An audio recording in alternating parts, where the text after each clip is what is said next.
Tonight it is, what is it, April 12th? April 12th, 2011, in the town of Alachua, Florida. It is the appearance day of Lord Ram. We should be talking about Lord Ram, but last week I promised we'd be talking about sadhana, sadhana bhakti. Tonight, my screen, my monitor is not working, so I can't see who's here. And I can't even see your questions, but Uddhava is in the back, so if you have any questions, he's going to relate them to me. So welcome to all of you who are here, who I can neither even know. Who's here? Why don't you tell me, and then I'll know. Satyam. Socham. Balavi. Balavi. Hello, Balavi. Edgar. Haven't seen you in a few hours. Edgar. And more are on the way. Of course, everyone is, if you're at the temple, you're celebrating Lord Ram's appearance. So we're going to talk about sadhana. Who knows what the word sadhana means? Anyone have an idea?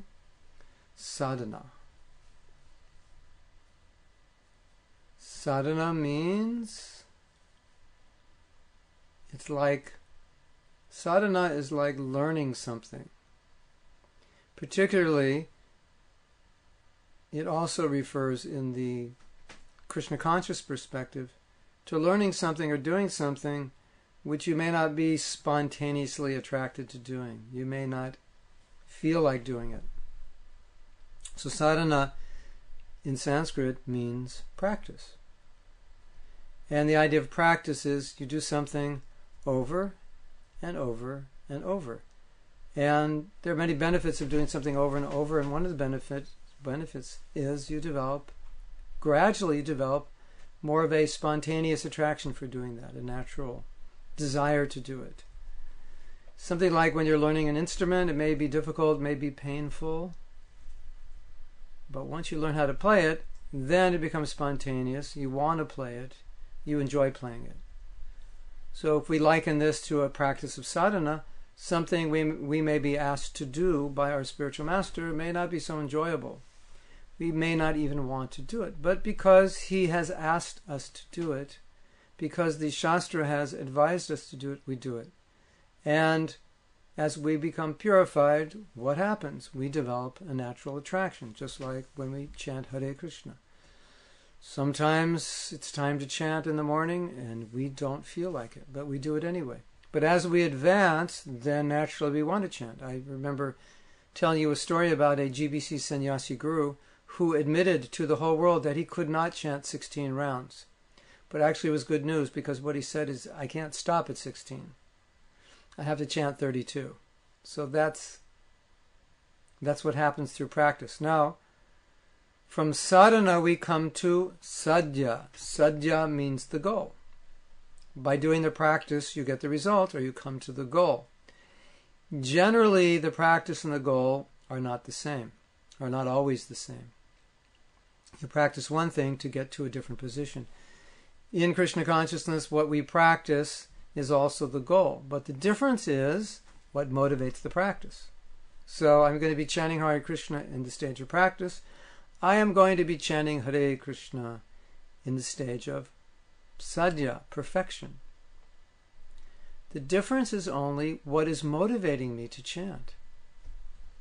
I'm motivated by the rules, the regulations. When we are initiated, Srila Prabhupada demands of us, or your guru demands of you, to chant 16 rounds minimum.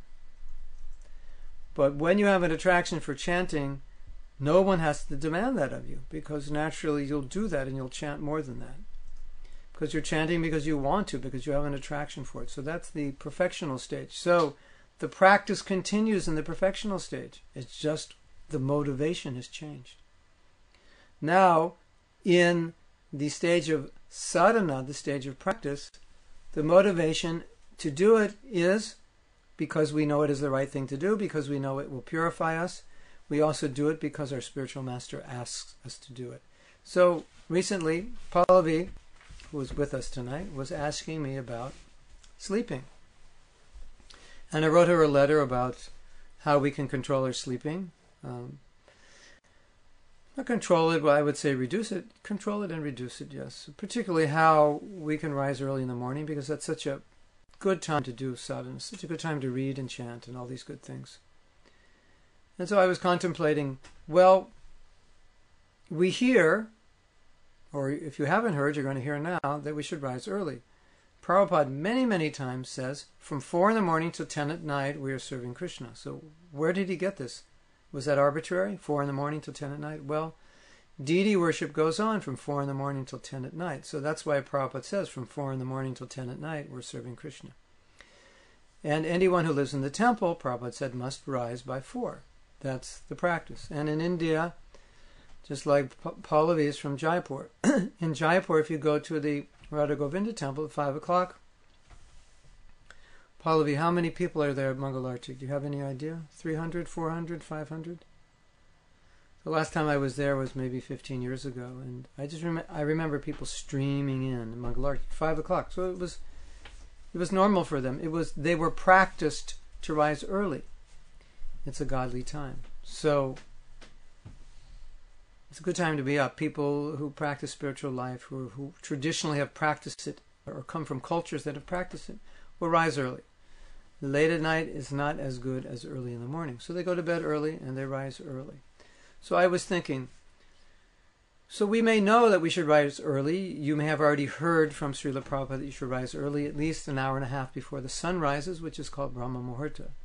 So you may have heard that, but you may not have been able to do it, or you may be struggling with it. So I was questioning why, if we know we should do something, will we struggle with it, and how can we become more self-disciplined or more determined? So I think there's several ways this happens. It's not just one way. For some devotees, the motivation to do anything that they don't want to do is simply because their spiritual master asked them to do it. And they want to please their spiritual master. And that's the main motivation. You may say, well, aren't they doing it to help themselves? That may be there. Aren't they doing it because they know it's the right thing? Aren't they doing it because they're intelligent? Aren't they doing it because they know if they don't do it, they'll suffer? That may be there to some degree. But their prime motivation is to please their spiritual master. There's a relationship there. And they want to please their spiritual master by following the spiritual master's instruction. So maybe they don't want to go to bed earlier. Maybe they find it's difficult to go to bed earlier. They don't want to get up early in the morning. But they do it because their spiritual master asked them. So that's one reason. That's a very strong reason. And many, many shows back, I don't know if you were remembering, but many, many shows back, maybe a year ago, I was talking about the principle of Siksha Guru. And Siksha Guru is something which is not so much discussed in ISKCON, or maybe not so well known. But the idea of Siksha Guru is that you don't necessarily need to take guide. You don't necessarily. Some people are not ready for initiation, but it doesn't mean if you're not ready for initiation, or you don't even think you'll be ready in this life, you don't need guidance from somebody. So you take guidance from a senior devotee, someone you have faith in. It's called the Siksha Guru. Or you may be initiated, but you need more guidance than your Diksha Guru is able to give you. And so you take guidance from another person.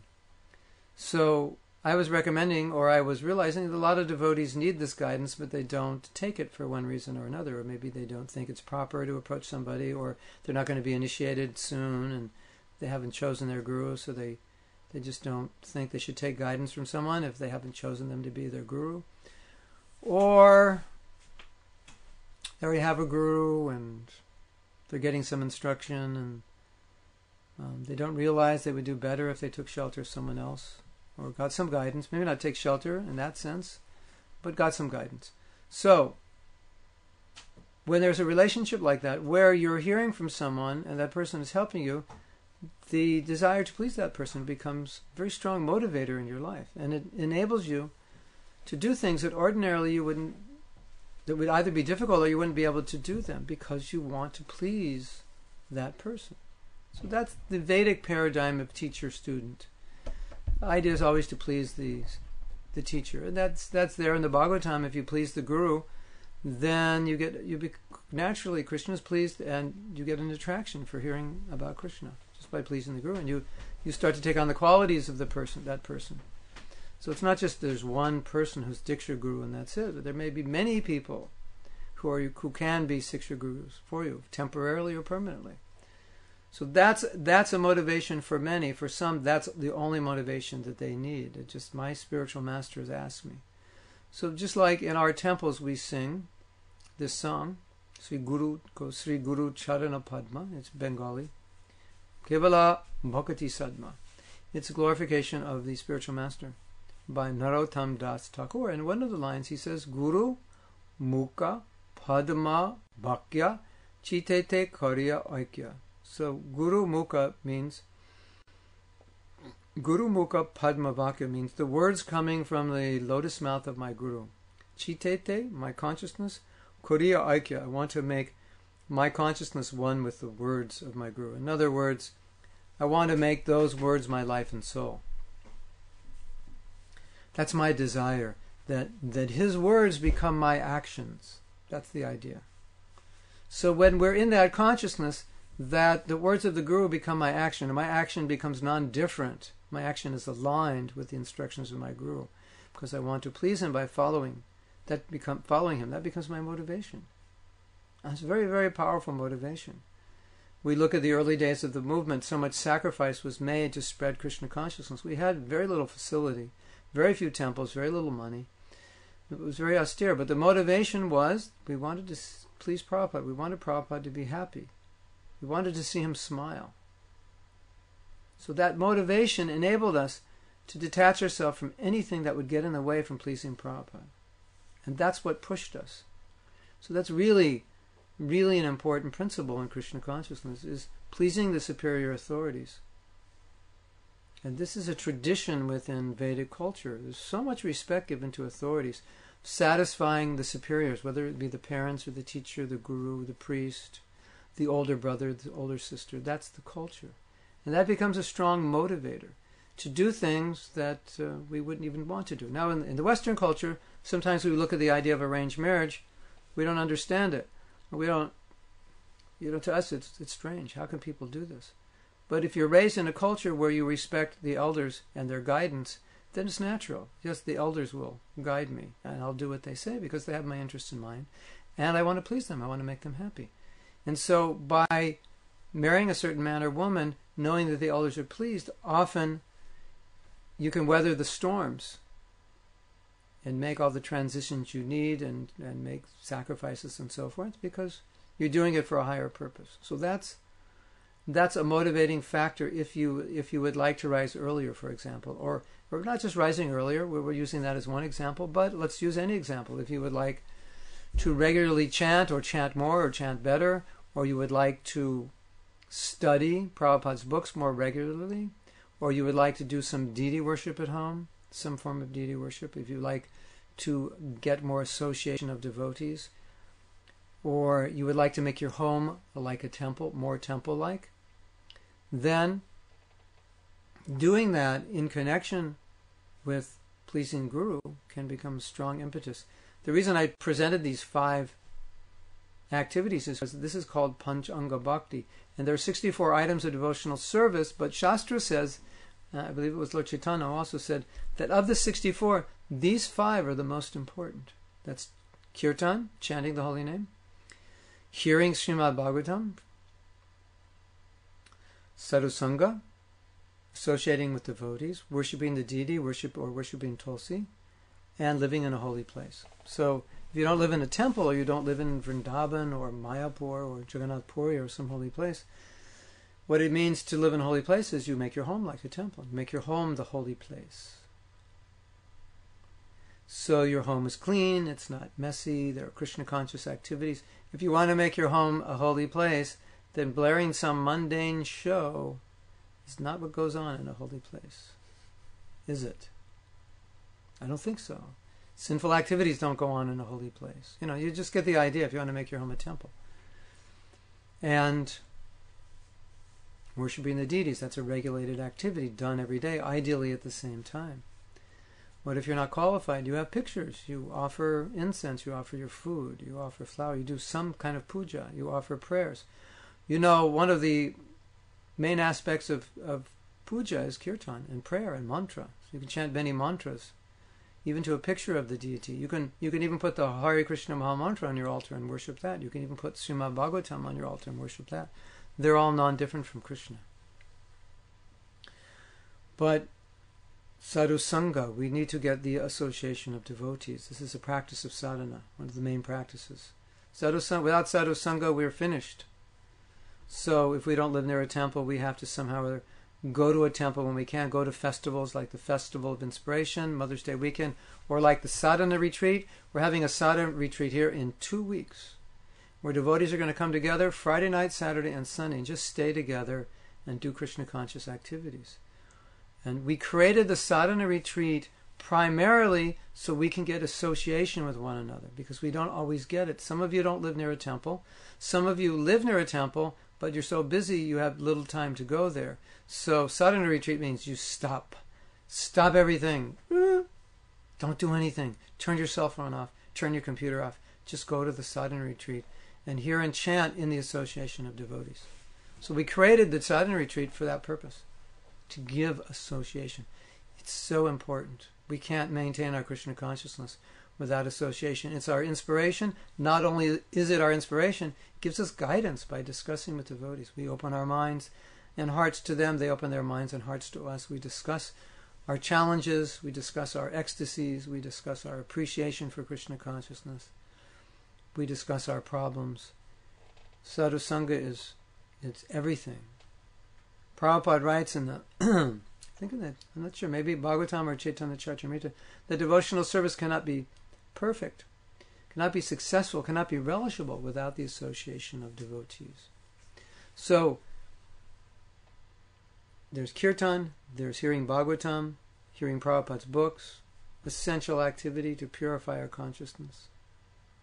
There's association, living in a holy place and worshiping the deity. So, when you put all of these together, they become very powerful. Very powerful. Synergistic effect of all 5 of these activities. This is sadhana bhakti. This is what sadhana is. It's these 5 activities. But I want to tell you something that I read about Sangha, which is very powerful, because it also addresses this question. The question originally we were addressing is why we know we should do something, some activity in sadhana, but we slack off, or we don't even start it, or we start it and we don't maintain it, or we don't do it as well as we could, or do it as well as we know we should be doing it. So some disciples of Bhaktisiddhanta approached him and said that we are not following our vows, our initiation vows. We are sometimes falling down. What can we do, or why is this? And he said 2 things. He said, your intelligence is weak, and your heart is weak. And the solution to solve this problem is to get the association of devotees. So I thought this was very interesting, because if you're looking at a problem you have, or a challenge, or something which you want to do, but you just can't get grips on it, you just can't discipline yourself enough. And as we said, well, pleasing the Guru is a strong impetus. But here, because we're talking about synergy, okay, here's another aspect of it. It's not that one is they're mutually exclusive. You can do all these. So here Bhaktisiddhanta says, get the association of devotees, because we become influenced by our association. We become who we associate with. There's some saying to the effect that if you if you know a man's company, then even you don't know the man, you'll know what the man is like. And I don't know if you're aware of the fact that, I don't know the actual circumstances, the context of this, but children are either separated accidentally or purposely, or abandoned in some way by their parents in a forest or a jungle, and these children were raised by, I think, gorillas or apes. And so the anthropologists document that these children become culturally adapted to ape life. I think that's where the story of, or the personality of Tarzan comes in. Tarzan was like an ape because he grew up in the jungle. He was a human. Is that correct? Tarzan? Ape or gorilla? Or one or the other. Yeah, something like that. but he was raised by them. And in the documentation that I've read about these events, that they have to reprogram or deprogram these humans who are like animals because they can't relate to humans. It's not their culture. And so it takes years and years and years for them to become human, culturally human and human. So if you associate with apes, you're going to become an ape. I don't recommend you do that, but if you happened to end up in a camp of apes, especially if you're raised by them, you're going to become an ape. You're going to think like an ape, you're going to act like an ape, and talk like an ape, and eat like an ape. So if you associate with sadhus, you're going to look like a sadhu, walk like a sadhu, talk like a sadhu, eat like a sadhu, and act like a sadhu. You can't help it, even if you don't want to. The power of association is that it subtly influences you. So therefore Bhaktisiddhanta is saying, okay, you have a tendency to commit sin because you're not intelligent, because your heart is weak, or your intelligence is not pure. Get the association of sadhus. By that association, your heart will change, you'll be purified. So this is one of I would say, this is one of the greatest, I don't want to say unkept secrets in Krishna consciousness, but for now I'll say that for lack of a better phrase. But what I know, what I like to do myself, is if I experience anything within myself, or any area of myself that I know needs improving, and I know another devotee excels in that area, I always like to make it a habit of hanging out with that devotee. Because if that devotee has something that I need, I know by associating with them, I'm going to get it. So let's say I'm in the mode of passion. I'm very, very busy. I always want things. I can't stop doing things. I can't just settle down and hear and chant. No matter how much I have, I always want more. I'm just moving all the time, super active.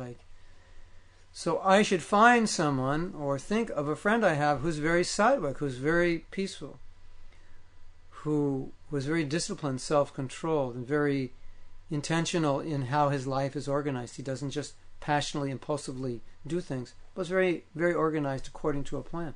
I should hang out with that person, because by hanging out with them, that's going to rub off on me.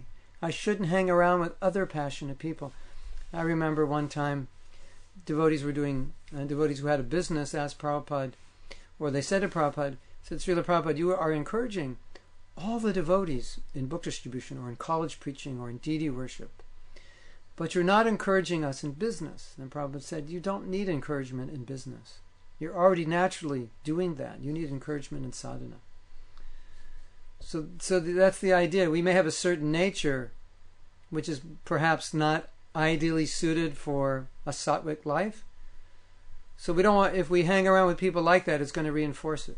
So that's why Prabhupada didn't want to reinforce their business tendency, because it was already so strong. He didn't need to reinforce it. Of course, this is the idea in business. Hang around with other business people, and your business will get better, and you'll churn the ocean of financial kata. But really, we should see that where we have a problem or where we're lacking, find someone who doesn't have that problem or who's dealt with the problem. Find someone who is full in the thing you're lacking and associate with them. It's one of the best secrets in Krishna consciousness, and we don't always take advantage of it enough. Now, association doesn't always mean you have to be physically present with a person. You can actually associate with somebody by thinking about them. Just like you could think about someone who has a good quality, has a quality that you want, that you're not really manifesting in your life. You could think about them. And by thinking about them, that's a kind of association. You could read about them in Shastra or in other books. Read about that person who has a certain quality, just like we teach a course in forgiveness. So we read stories about people who have performed tremendous acts of forgiveness. And by hearing about that, hearing those stories, we become inspired. Yes, I could do that. We develop the desire to do that. So stories are very powerful. You're associating with Narada Muni by hearing about Narada Muni. You're associating with Srila Prabhupada by hearing about him. You're associating with the spiritual master or many spiritual masters, by reading their teachings and by hearing their lectures. That's another kind of association. Reading and hearing. Prabhupada, when he left New York in the beginning of the movement, devotees were telling him, we're going to feel separation, we don't know how we can go on without you, and he said, here, put my picture on this seat that I sit, and said, I'll be there. And he also said, put a picture of Srila Bhaktisiddhanta and he'll be watching you. So Prabhupada made us aware that the spiritual master is even present in his picture, so we can associate with the spiritual master through his picture. So there are many ways to get the sangha of devotees. I know sometimes I think of my godbrothers who have wonderful qualities which I cherish, qualities which I would like to manifest to the degree that they have them, and it becomes a great inspiration to think about them, to think about their activities. And it becomes like, you could say, an appetizer to want to develop those qualities. So this is another motivating factor in our spiritual life, which is, I think it's one of the easiest, in a sense, because just like Hiranyakashipu, although he's a great demon, he had some wise words to say, and he said, we're like stone or a gem, and whatever we contact, we reflect it, or we're like mirrors, we're just reflecting what's around us. So that's the power of sangha, that's the power of environment. So if we're talking about what we're reflecting, let's talk about living in the holy place. Let's talk about making our holy place a home. We are tremendously affected by our environment. But the interesting thing about this is that although we say, well, I'm affected by my environment, also understand that we create the environment. You say, maybe you're affected by a dirty house. Hello, who created the dirty house? Did dirt just fly in the window and just land on the floor and you got glued down and you couldn't pick it up? Did the drawers open up and your clothes fall out all over your house? I don't think so. And now they're stuck to the floor and you can't get them up. And every time you look at your clothes, they're like sleeping pills. They put you to sleep when you think about cleaning up. I don't think that happens. So you see how it works. It's a domino effect. If we're in bad environmental consciousness, then we create a bad environment. And then that bad environment reinforces the bad environmental consciousness. It's a vicious cycle. So we want to create an environment which is conducive to what we want to achieve. Now, here's an important point, everyone. Please listen carefully. You have goals, or you should have goals, in Krishna consciousness. Now we're talking about, okay, here's 5 goals, 5 practices. So let's say for the sake of discussion, these are our 5 goals. To do kirtan. Kirtan means japa also. To do better kirtan, better or more kirtan, more hearing of Srimad Bhagavatam or any shastra, particularly Prabhupada's books, hearing, and get the association of devotees, worship the deity, and live in a holy place. We want to do more of these. So, these are our goals. So now we want to look at the environment that we live in. We want to see, do my surroundings support these goals? Or do my surroundings undermine these goals? Because sometimes that's what happens, right? So, you have to look at your environment. You have to look at your lifestyle. You have to look at the things around you and ask yourself, does this support my goals, my intentions, what I want to achieve in Krishna consciousness? So, one devotee told me, he's a writer, and he said, every morning before he writes, he cleans his room, because the cleanliness of his room affects his consciousness. And if the room is not clean, his consciousness is not clear enough to write properly. Interesting, isn't it? Now, if you become more aware of this, you'll start to see how much a messy room and a dirty room, or a messy house and a dirty house, affects you. You start looking around. What's out of place? What can I put away? What's dirty? What can I clean my drawers out? Look at my desk. You start looking around. Of course, if you have 10 children, forget it. Don't even try until they're like 10 years. Till they're old enough to clean themselves. You're gonna have a hard time. So, but in the normal course of things that you can control, think about your house, your environment, what's in it, what you would like not to have in it that may distract you. Simple things. Magazines. We have lots of magazines that come to us. We don't even order them. Or we have other magazines that we order, and they're sitting around our house with pictures of weird-looking people on the covers, or half-naked women on the covers.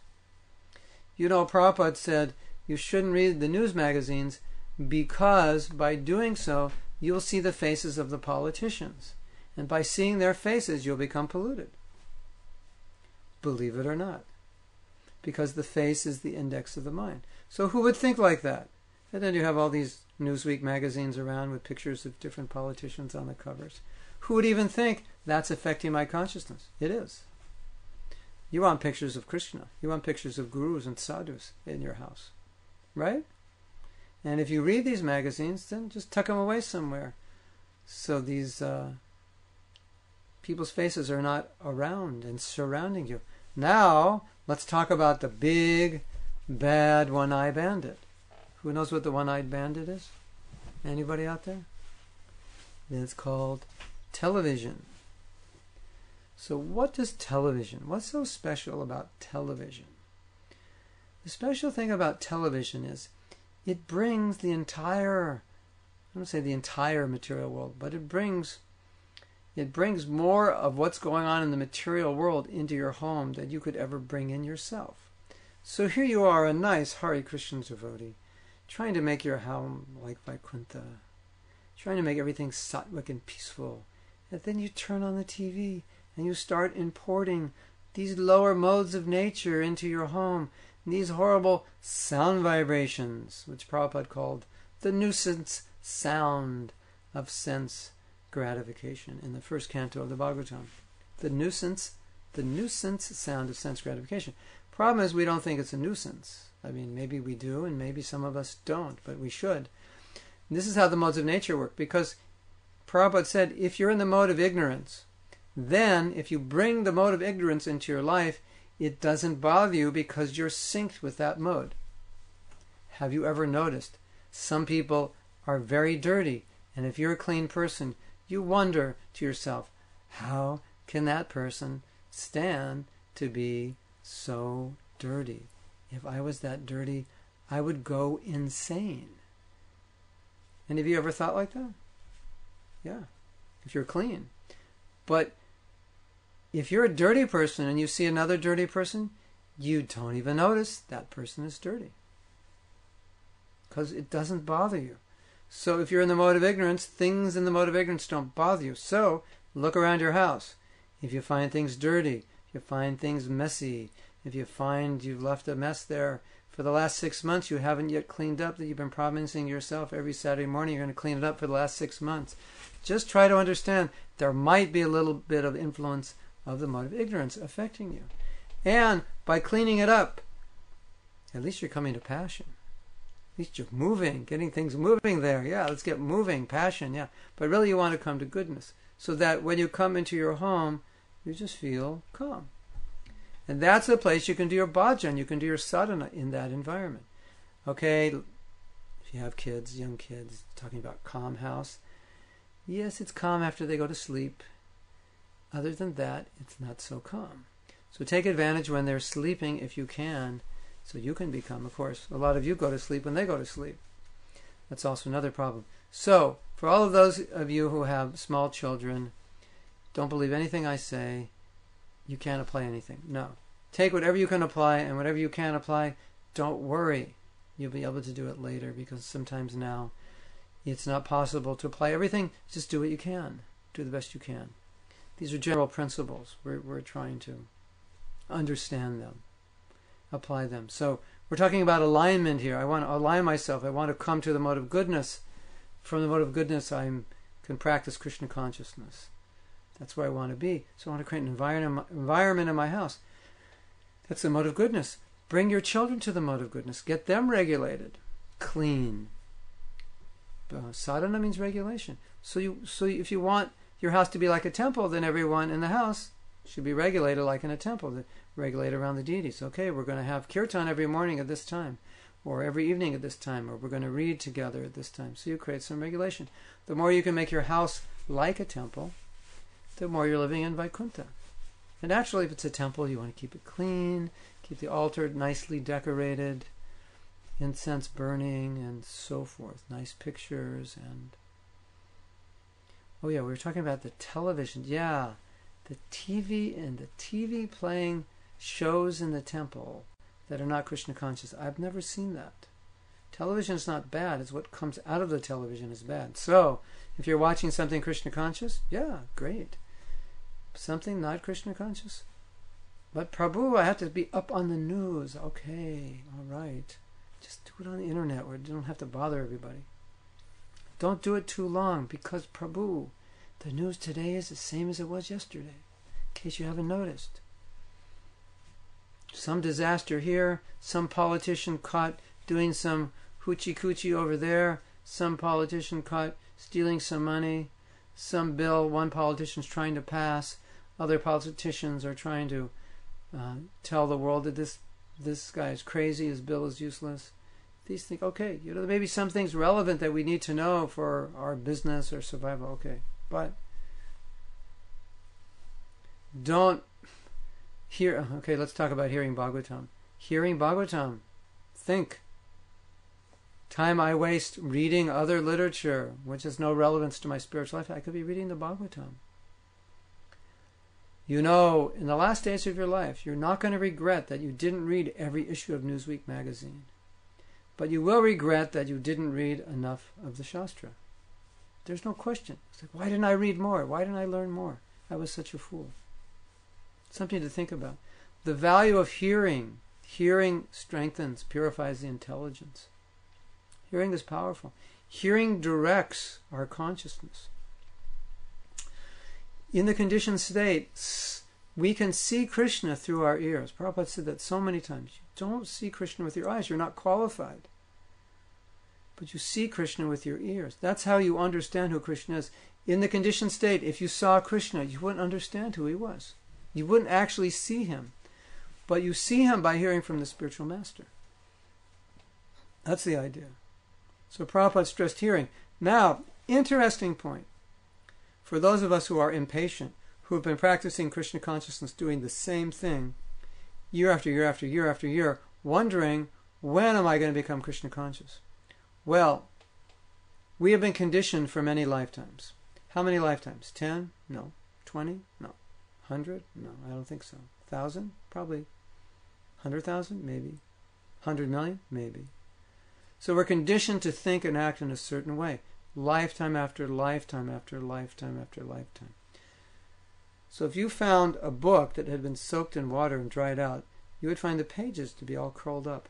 And if I told you, I need you to straighten the pages out, just sit there with your hands and straighten them out. And you'd straighten them out and they'd curl back, and you'd straighten them and they'd curl back, and you'd straighten them and they'd curl back. You would have to be straightening them all the time. Well, that's our conditioning. And that's why we have to regularly do our devotional sadhana every day. It's for millions of lifetimes or years, we've been doing the wrong thing. So now we have to create new samskars of the right thing. And that's why sadhana is called a practice. Because by our conditioned nature, there's not a taste to perform spiritual practices, or maybe not a great taste, or at least the point is we always don't feel like it. So sadhana is, okay, it's practice. Nityam Bhagavata Sevaya. Bhagavatam says, hear every day. Every day, just hear. Keep hearing. And what should I hear? Hear the same thing. Why do we have to hear the same thing? Because we're flattening the paper and it comes up. We've all heard we're not the body about a zillion times. And we still don't realize it. So we have to keep hearing. Hearing. From different points of view, different angles. Sharpen the intelligence. Prabhupada told us the same thing. From so many angles, so many times. So that's the idea. That's the process. over and over again, chanting every day, every day. And when am I going to become Krishna conscious? Just keep chanting, just keep hearing, keep associating, keep every day doing this. It's reconditioning us from those lifetimes of conditioning. The water's dropping on the stone thousands of years, and it's indenting the stone. It's washing a hole or a crevice in the stone. That's the idea. We're conditioned. We have to recondition ourselves. So we recondition ourselves to these devotional practices. And then as we do them more and more and more, we start to become conditioned to do them. There's so many devotees who are conditioned to chant 16 rounds. It is not possible for them not to do this. They can't not do it. It just won't happen. They've been doing it so long. This is their practice. They do this every day. They don't even think about it. They don't plan it on a day planner. It just gets done. It's programmed in there. All of you eat every day. Do you write eating? Do you write lunch, the time you're going to eat lunch and what you're going to eat for lunch in your daily planner? Unless you're on a diet, I don't think so. But you do it.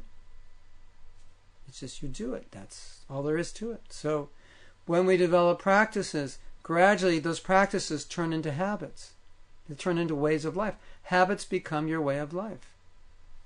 You know, there's a saying, excellence is just a habit. If you do the right thing over and over, it becomes a habit, and then your excellence is guaranteed by the habit. So that's where we want to come to. We want to come to this point where all these devotional practices become natural habits for us. We just do them. You know, we just pick up the Bhagavatam and read it. We just chant our rounds. It's the way we are. We associate with devotees. Our home is a temple. This is just, wherever we go, this is what goes with us. Now, the idea of sadhana is interesting, because if you think of it, if you have spiritual life, think about someone on the street that says, I'm spiritual, I have spiritual life, then naturally you want to know, well, how does your spiritual life manifest? What do you do? And if the person said, well, I go to church on Sunday, then you'd probably think, I don't really know that this person has spiritual life, because what do they do during the week? So at least for us, we have a practice, spiritual practice. If you have a spiritual life, there should be a spiritual practice to go with it. Otherwise, how is it that you have spiritual life? Bhakti is active. Spiritual life is active. You have to do something, because you're going to do something anyway. So, Krishna conscious sadhana bhakti is so nice, because you create a practice, whatever that practice is. You determine what you can do according to your schedule, according to your ability to do. I will read so much, I will chant so much, I will do puja so much, I will do these things, I will associate so much with devotees per month, and so on. So you decide that becomes your practice. And now you have a spiritual practice. And that spiritual practice brings you gradually closer and closer to Krishna. So you're doing something every day that's bringing you closer to Krishna, rather than kind of just leaving it up to chance that I'll try to be a spiritual person, I'll try to have the right thoughts, I'll try to be compassionate, I'll try to be respectful. What happens if for a week you're not compassionate, you're not respectful? What if you don't have the right thoughts? You've lost out on weeks of spiritual practice. This is action. The definition of bhakti is engaging the senses in the service of Krishna. Active engagement of the senses. So that's the idea. Because we're going to engage the senses anyway. So sadhana, it's a practice, it's regulated, it's important. A lot of devotees don't have regulation. They're spontaneous, but they're not spontaneously attracted to Krishna. They're just spontaneous. And that is not good. Because if we're spontaneous, then we may not regularly do these panchanga bhaktis. And these panchanga bhaktis are the most important things for our devotional service. So sadhana means, okay, here's the most important things. I guess I should do these things, at least some of them. Of course, the Shastra says even one of them you can do and perfect your life. But it, as I was saying, it has a synergistic effect, so do more. So here are the panchangas. So sadhana means regulate your life in such a way that you can make time to do these. Every day. 365 days a year. That's sadhana bhakti. That's what's required to become Krishna conscious. Whatever the practice is, maintain it day after day after day. Don't be spontaneous. One day I chant one round, one day 16. One day I do kirtan for 6 hours. The next week I don't do any kirtan. One day get up for Mangal Artik, one day get up at 10 o'clock. That's not sadhana. Sadhana is to find some balance which you can maintain. Is it difficult for people? I think for all of us, disciplining our time is always a challenge. And so self-control really manifests itself in controlling time, because you have to make the space to do these practices. So that means you have to move other things out of your life that you would feel like doing at that time, and you don't do them, and you focus on sadhana. So sadhana is a challenge when we're living outside a temple, because there's so many other things going around. So that's the challenge. Control it all. Control your time. This time every day, this is what I'm going to do. I'm going to regulate this. It becomes my practice. Now another nice practice, which is not in the 5 Panchangas that Prabhupada recommended, was writing. He said every day you should write. Now I know a lot of devotees don't do this, but Prabhupada said write whatever realization you have. Write it. Write it down. Very important, because by writing, your realizations go deeper and they become more clear. And also, by writing, you will get realizations that you didn't have when you began writing. And it will also help you understand what you understand. It will also help you understand what you don't understand. Because when you have to write about it, if you can't express it clearly, you'll realize, I don't understand this point. Then you'll go back to Prabhupada's books, or you'll write or contact some senior devotee and say, what does this mean? I don't understand it. Clarify it. So writing is powerful.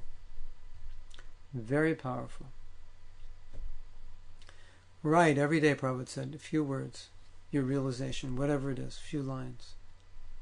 So let's say you want to write. You set a time. This is part of your... Any devotional practice outside of these 5 can become part of your sadhana practice. You say, every day I want to learn a verse. So I set aside a time. It's my time for learning verses. Every day I want to write. Every day I want to... What else? What else can we do? Offer prayers. Prayers is a process of bhakti. Whatever it may be. So, or just, I'm going to read Krishna book. I'm going to read the whole, this month I want to read every night the Krishna book. Something like that. So that's the idea. So now I'm going to look and see if you have any comments or questions. Are there comments or questions? Let's see. We're on, are there? So Pallavi is saying, sometimes we can not but help some associations. Can't avoid them. Yes.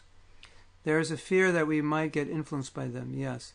Maybe a nosy neighbor who wouldn't leave you alone. Yes. So, I'll answer that question. And is there an audio book of Bhagavatam? Yes, there is. Can they get it? Can she get it at Krishna.com? Amala Bhakta Bhagavatam? No? I didn't find it. Amala Bhakta, I think it just came out with a Bhagavatam, no? Dravida? Look on Krishna.com and see. It exists. Maybe not the purports, but the verses. And maybe not the whole Bhagavatam. Okay. So, very good point. One of the principles of bhakti, sadhu sangha, is to associate with the sadhu, or sat sangha, to associate with the devotees. And within that principle is the principle to avoid the association of non-devotees. So, generally, when we talk about association, the word association, sangha, it has the, I don't say the connotation, it's not a connotation, but the meaning, when Shastra uses the word sangha, it refers to more of a relationship, ongoing relationship, cultivation, friendship with another person. So as we were saying, when you share a relationship with another person, you're influenced by them. And you begin to take on their mannerisms, their attitudes, their language, unknowingly. So the idea of association with persons who are not Krishna conscious is that we should not have regular and intimate association, because we'll be influenced by them. We'll even be influenced by their thoughts, because their thoughts, people's thoughts affect us. So generally the idea is when we associate with non-devotees, it's either because we have to for business, or we are trying our best to uplift them through our association, trying to give them Krishna consciousness in any way we can.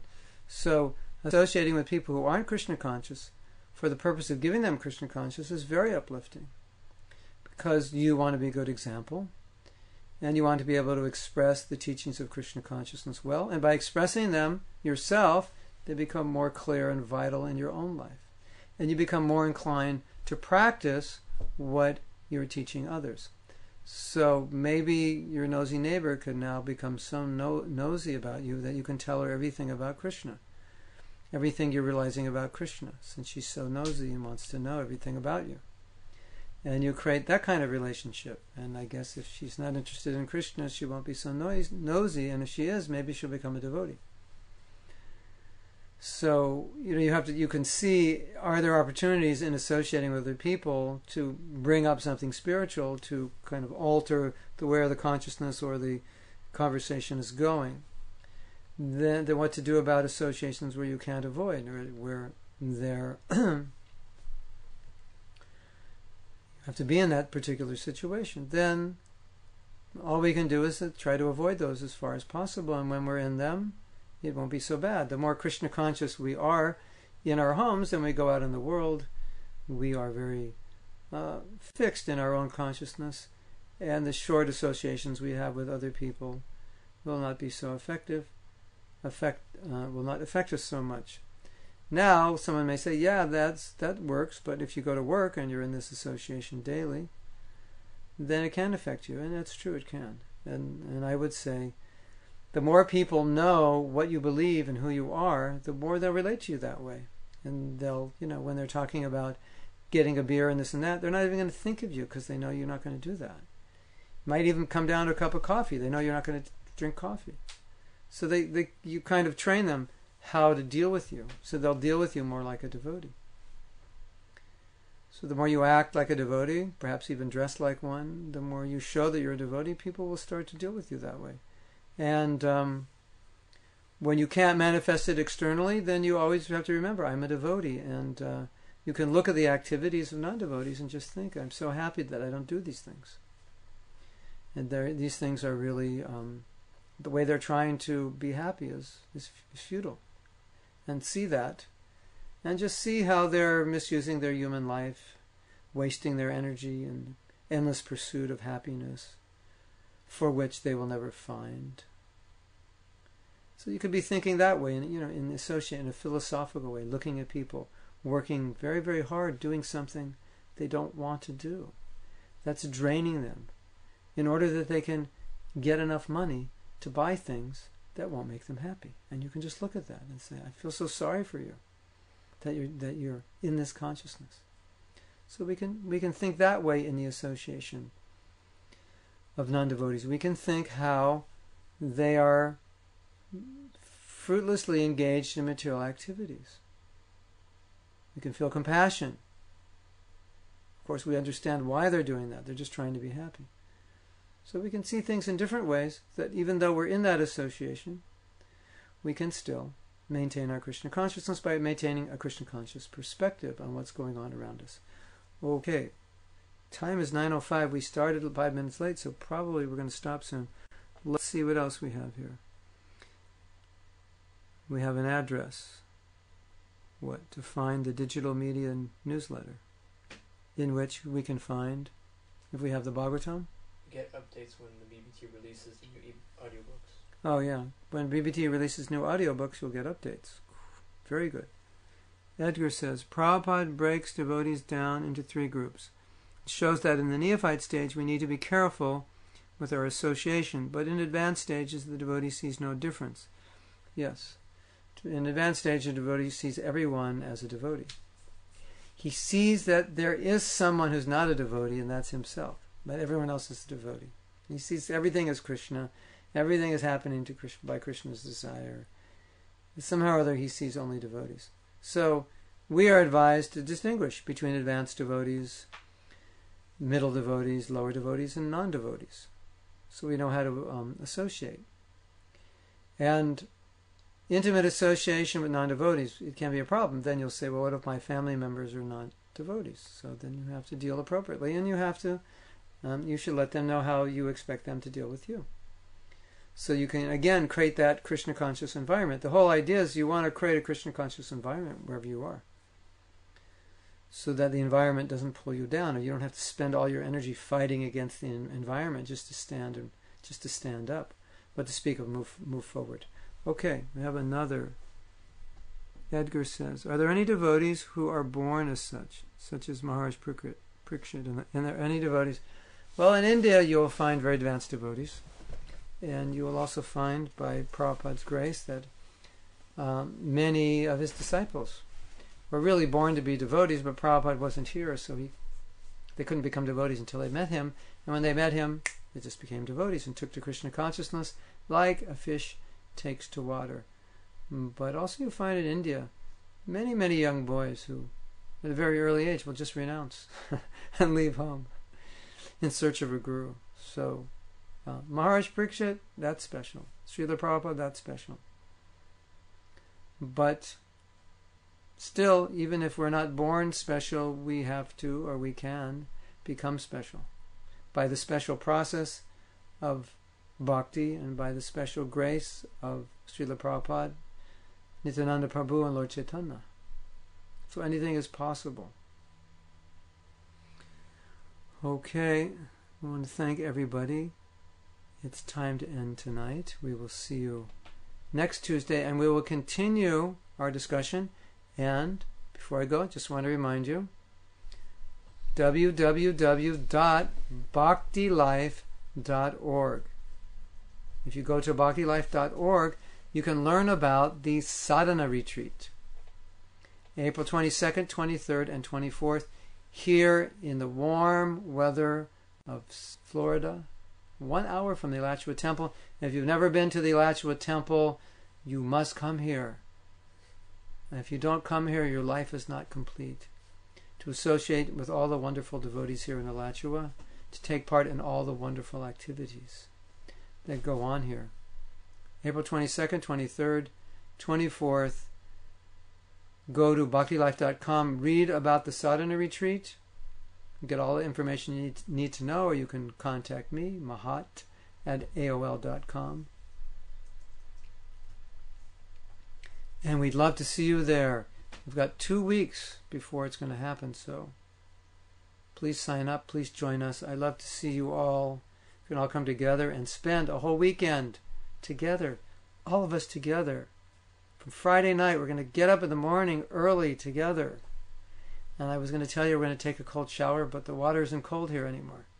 When we were brahmacharis, we'd get up in the morning at 4 or 3 or 2, and we would take a cold shower. We weren't supposed to turn the hot water on.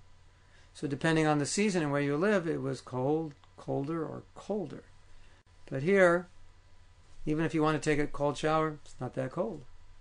But in any case, we're going to get up early. We're going to have Mangal Artik together. We're going to chant japa together. We're going to have Bhagavatam class together. We're going to eat breakfast together. We are going to have workshops together. There's even going to be a special program going on there. I don't want to tell you what it is. A special little thing going on there. Special. You'll have to come there to find out. And then we're going to take prasadam, your favorite activity. And then in the afternoon, we're going to have more workshops.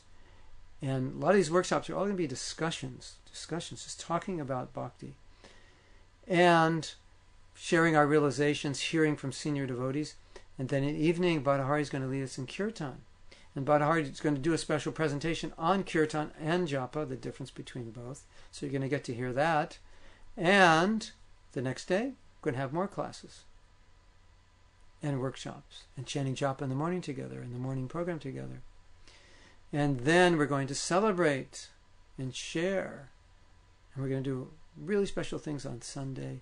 And by Sunday at 3 o'clock, you won't want to leave those devotees. You're going to want to take them all home with you because you're going to relish so much the association, the intimate association of hearing and chanting with devotees. So don't miss this opportunity. It's your big opportunity. It's the first time we've ever done this. We want you to come. It's going to inspire you so much in your Krishna consciousness. Thank you. Go to bhaktilife.com. Check it out. Any questions, email me. Hare Krishna.